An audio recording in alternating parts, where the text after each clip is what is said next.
Olha, desde setembro, diversos ativos vêm despencando na bolsa. Nosso Ibovespa está caindo bastante, o IFIX caindo mais ainda. Frequentemente as pessoas me perguntam: beleza, o preço está caindo. É para continuar comprando? É para vender? Ou é para não fazer nada? Boa pergunta, mas pergunta errada. A primeira coisa que você tem que ter muita clareza para buscar essas respostas é a primeira questão de como a sua carteira ela está montada.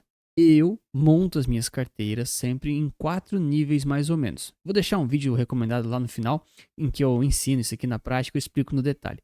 Mas, para título aqui já de praticidade, pensa que ao longo dos 4 níveis você vai dividir os ativos de diversas formas e lá no quarto nível você chega, né, na divisão prática realmente dos ativos.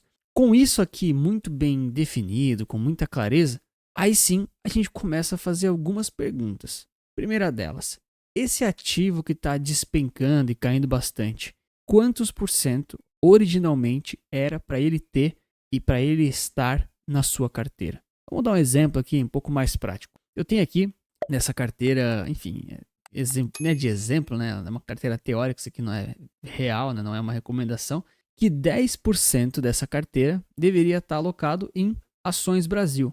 A título de curiosidade, a gente vai usar aqui o Ibovespa, né, o BOVA11, como exemplo mais prático. E quando a gente sabe que ele deveria estar com 10%, talvez ele já caiu bastante, ele vai estar com um percentual diferente. Então, por exemplo, se a gente tem aqui o Ibovespa, né, usar aqui o próprio Ibov como exemplo, e ele já caiu aqui algo próximo a 10, 11%, né? Claro que o seu preço médio não necessariamente está ali, tá? Vou arredondar alguns conceitos, obviamente. Você sabe, então, que muito provavelmente, poxa, se caiu 10% de uma posição que era 10%, ele deve estar aqui na sua carteira agora, com essa desvalorização, 9% ou até 8%. Porque lembra, quando esse ativo se desvaloriza, muito provavelmente outros ativos valorizaram, porque você montou uma carteira bem equilibrada para estar descorrelacionada. Então, algum IVVB11 da vida ou a renda fixa subiu e fez com que essa queda de 1% dentro da sua carteira parecesse ainda mais relevante. Ou seja, mesmo que caiu só 10%, você pode estar com apenas 8% aqui na carteira. Olha, já comenta para mim como é que você segmenta a sua carteira, porque eu quero muito saber, principalmente se você tem clareza de cada percentual, de cada ativo e de cada classe. Isso é muito importante. Tá, e aí agora então você já sabe que BR Ações deveria estar em torno de 10%, você já está ciente disso, ele se desvalorizou um pouquinho, ele caiu para 9% do seu patrimônio ali global dos investimentos, ou talvez até 8%, porque você ganhou dinheiro em outras pontas, então ele está representando menos. Beleza, então essa primeira pergunta está respondida. Qual a segunda pergunta agora, muito importante, que você pode e deve fazer, né? Qual é o seu gatilho de rebalanceamento? Cara, esse é um conceito importantíssimo que a galera não fala por aí, tá? O que você vê na maioria dos lugares é o pessoal falando, poxa, você tem que rebalancear a carteira. E eu até entendo, tá? Porque é difícil ficar explicando isso para quem não quer entender. Eu também às vezes só falo isso porque é mais fácil. Mas rebalancear a carteira é o processo ali, né? O procedimento de você vender os ativos que estão com um percentual mais alto do que o estimado, né? Do que o planejado, e recomprar aqueles que estão com os percentuais mais baixos. É claro que você não precisa ficar vendendo e comprando. Se você faz novos aportes, você pode realmente automaticamente ir compensando isso, né? Mas dependendo do tamanho da sua posição e tamanho dos aportes, você não consegue rebalancear de uma vez, tá bom? Então, qual que é o gatilho que você se planejou para fazer o rebalanceamento? Eu tenho uma regra de bolso que eu vou sugerir aqui, tá? Ela não vai servir para todo mundo, mas ela vai dar uma ideia do que você precisa ter clareza, tá bom? Então, o que eu gosto muito de assumir e de entender é que quando um ativo ele varia entre 3 e 5% para mais ou para menos, aí sim é um gatilho de rebalanceamento para mim. Todos os meses eu olho isso, mas não quer dizer que todos os meses eu vou rebalancear, entende? E por que eu falo isso? Porque quando a gente tem um ativo variando 3% para baixo do percentual estimado que a gente colocou na carteira, beleza? O que quer dizer na prática? Esse ativo está caindo bastante na vida real. Olha o exemplo do Ibovespa. Se ele tinha 10% aqui na nossa carteira imaginária e ele caiu 10% na vida real, ele foi para algo em torno de 9 ou 8%, lembra? Mas se ele caiu 15% na vida real ou 20% na vida real que eu digo o ativo em si, tá? Não em relação à carteira. Aí sim, ele vai passar provavelmente de 3% de queda para a gente rebalancear e recomprar ele. Essa é uma regra de bolso, depende de um monte de coisa, tá? Tô arredondando muita coisa aqui. Mas é o tipo de regra que ela nos dá dá uma ideia, dá um pouco mais de clareza de quando comprar e de quando vender os ativos, né? Ou então, se você não quiser vender um ativo, você simplesmente para de comprar. Se ele chegar em 3% ou 5% a mais da sua carteira. Por que isso é importante, tá? Por que você não deve simplesmente todo mês ir lá e rebalancear toda hora? Eu até entendo quem faz isso e não é que eu acho errado, mas eu não acho tão bom assim. Primeiro, que se você está rebalanceando todo mês, tipo assim, se subiu 0,5%, eu já vou vender 0,5% e voltar para o inicial. Se você está fazendo isso, até é bom na teoria, tá? Não é que isso vai te prejudicar no longo prazo. Acho que não é isso, tá? Mas você nunca vai dar a oportunidade para os seus ativos caírem muito ou subirem muito e você aproveitar para fazer bons preços médios de compra e de venda. Então, quando a gente dá uma folguinha de 3 a 5% de variação dentro do seu portfólio, aí esses ativos, eles tendem a, quando caírem para você comprar, você já está comprando quando eles caíram bastante. E quando eles subirem para você vender, eles já subiram bastante e você vendeu muito bem. Então, é um tipo de regra que ele vai automaticamente te blindando e te dando um pouco mais de clareza em relação a quando comprar e quando vender os seus ativos. Eu não sei se você gostou dessa ideia, mas se você está gostando do vídeo, deixa o like e se inscreve aqui no canal. Eu já vou dar mais exemplos práticos olhando para o gráfico e para o preço, tá bom? Galera, um outro ponto também muito importante é que você não precisa esperar perfeitamente ficar com 3% de queda. Se tiver no 2,9%, é uma região ali, a gente já vai ver a análise do ativo em si, tá? Algumas boas práticas. Que você já sabe que é uma região de valor, não é só preço. Cara, não tem problema você comprar, não tem problema você rebalancear, tá? Não é isso que vai mudar a história da sua carteira. O que vai mais importar no final das contas, sim, sem dúvida nenhuma, tá? Não é nem o ativo em si que você está comprando, é o asset allocation, né? As classes dos ativos. É geralmente o que eu chamo aqui de nível 3, né? De novo, um exemplo teórico, então de forma um pouco mais geral. O que você compra de ações Brasil, fundos imobiliários Brasil, stocks são as ações do exterior, REITs são os fundos imobiliários do exterior e assim por diante. Tá? Esses percentuais são mais relevantes muitas vezes do que os ativos, tá? Depois, se é Ibovespa, se é Divo 11, muda, mas não muda tanto, tá bom? E claro, para você definir essas premissas de quantos por cento em cada classe e depois cada ativo de cada classe, você tem que ter um pouquinho de expertise, tem que entender um pouco das coisas para realmente definir o que é valioso e não apenas o que é barato, né? Porque barato está cheio de coisa, né? Lojas americanas, as ações estão baratas, Oi está barato, a OGX lá antes de quebrar estava barato. Então assim, barato tem um monte de coisa. Agora, que vale a pena mesmo você ter na carteira, aí tem que pensar, aí tem que dar uma boa avaliada, tá bom? E claro, se você não sabe fazer isso, eu ofereço isso para os meus clientes, onde eu faço essas carteiras recomendadas para perfis conservador, moderado, agressivo, para quem quer crescimento, quem quer dividendos, e aí eu te entrego tudo isso pronto, justamente para você não precisar ficar tendo esse trabalho todo e, enfim, acompanhando o mercado todos os dias como eu faço. Então, se você tem interesse, tem um QR Code aqui na tela, link na bio, me chama que eu vou te mostrar mais sobre isso. Tá, mas agora você já sabe que tem que ter um percentual numa classe e um percentual especificamente num ativo, né? Então tem aquela regra de bolso dos ativos, né, que era de 3 a 5%. Em relação a uma regra de bolso para as classes, tá? Você também pode definir, tá? Em relação ao rebalanceamento da classe inteira. Mas aí fica um pouco complexo, porque você pode ter mais de um ativo, você pode ter muitas classes, um pouco dinâmico demais. Aqui realmente você tem que ter uma definição mais macro e depois ir descendo aí, fatiando a pizza.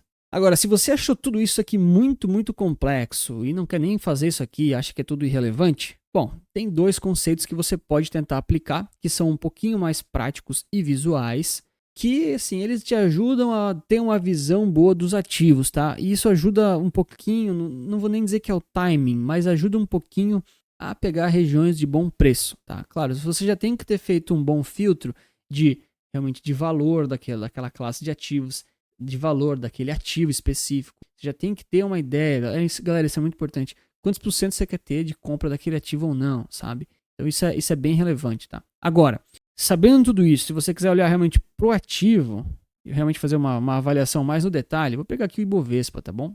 que você vai fazer, tá? Você vai dar uma analisada nele e vai olhar duas coisas basicamente, tá bom? Não precisa se preocupar com o desenho que o gráfico vai fazer, com essas coisas. Eu entendo disso, tá? Mas eu não acho que é por aí, tá? O que acontece que você tem que olhar é o seguinte: tira o zoom do gráfico, né? O ideal é tirar o zoom bastante, né? Olha ali num prazo bem grande, tá? De preferência grande mesmo. Então, beleza. Aqui eu tô olhando pro Ibovespa, tá bom? Não importa muito o preço exatamente que tá escrito, tá? O que você tem que olhar? Primeiro, quantos por cento do topo histórico, do preço mais alto que a gente tinha recentemente, ele caiu, né? Então, você está pensando em comprar, por favor, né? Comprem quando as coisas estão mais baratas possíveis. Lógico que não dá para comprar sempre quando está barato, às vezes o negócio só sobe, mas façam a primeira avaliação, né? Afinal, você está avaliando se comprar os ativos agora que eles estão despencando. Eu posso fazer um outro vídeo, devo comprar o ativo se ele está subindo muito? Posso fazer, comenta para mim se vocês querem, tá? Beleza, no caso do Ibovespa, então, ele está caindo aqui, em torno aqui de 10, 11%. Ele, inclusive, não para de cair enquanto eu faço esse vídeo. Mas o ponto todo é, ele tem um certo desconto, ele tem já uma certa promoção do seu topo histórico. Quer dizer que é bom para comprar? O ideal é você olhar para sua carteira, mas já passa de 10%, já começa a ficar um pouco interessante para as compras, tá bom? Não é uma grande promoção, não é super hiper relevante, mas já começa a ficar barato. Você nunca vai acertar o ponto perfeito todas as vezes, não dá para fazer isso. Você pode começar a comprar e fracionar suas entradas ao longo de vários meses, tá bom? Mas uma dica aqui, né, pessoal? Isso não é uma regra sempre, tá? Não dá para dizer que é sempre assim, mas frequentemente o preço ele cutuca aqui, ó, fundos anteriores, inclusive dá uma leve violadinha, tá bom? Pode ver que nesse exato momento ele tá passando aqui desse fundinho anterior. Tem um pavio aqui, não sei se vocês conseguem ver. Justamente porque são regiões onde tem muita gente que vende, tá bom? Muita gente agora tá jogando a toalha, falando que o Brasil acabou, Lula, Haddad, aquela coisa toda.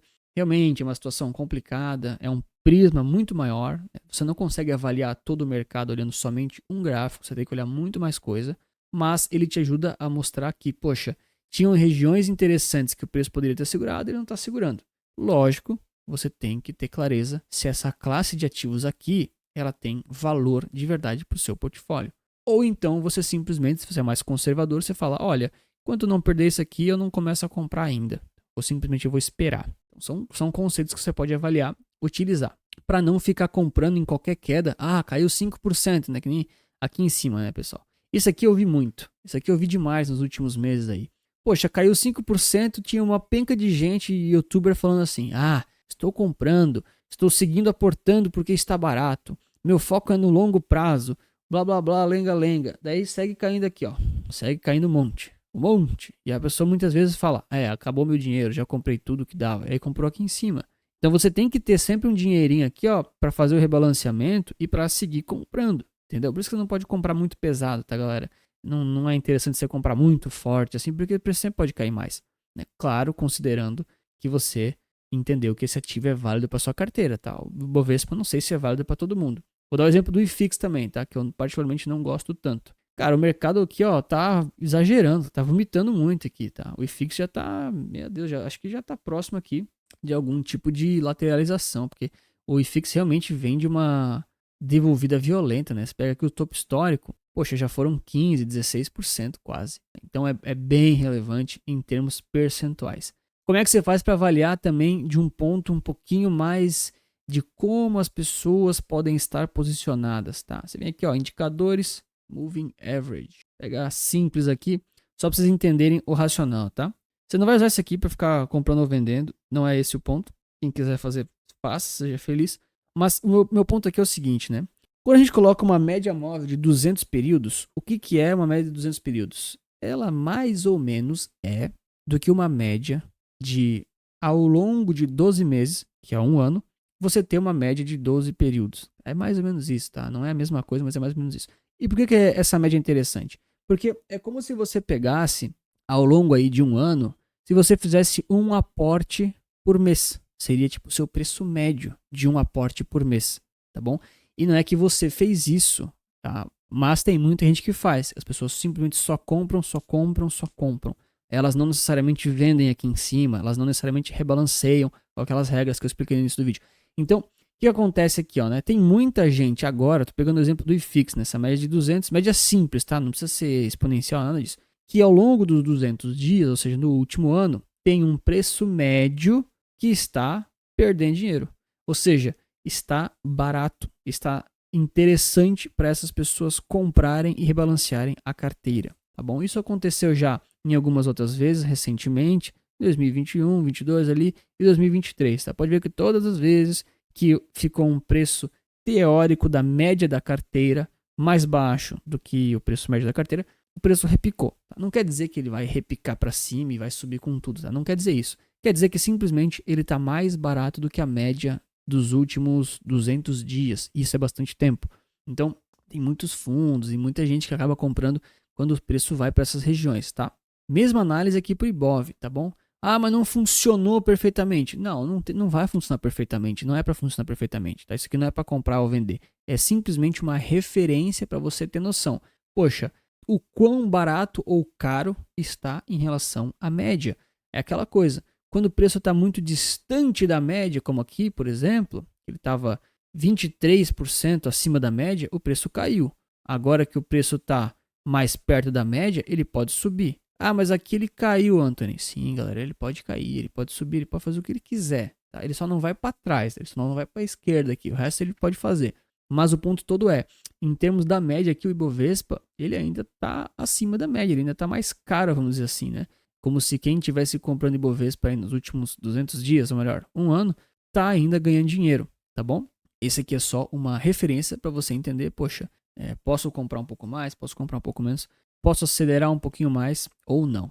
Claro, não é isso que diz para você se esse ativo é bom ou ruim. Isso é uma referência para você talvez conseguir comprar em regiões um pouquinho melhores e ter um pouquinho mais de clareza na hora de rebalancear a sua carteira.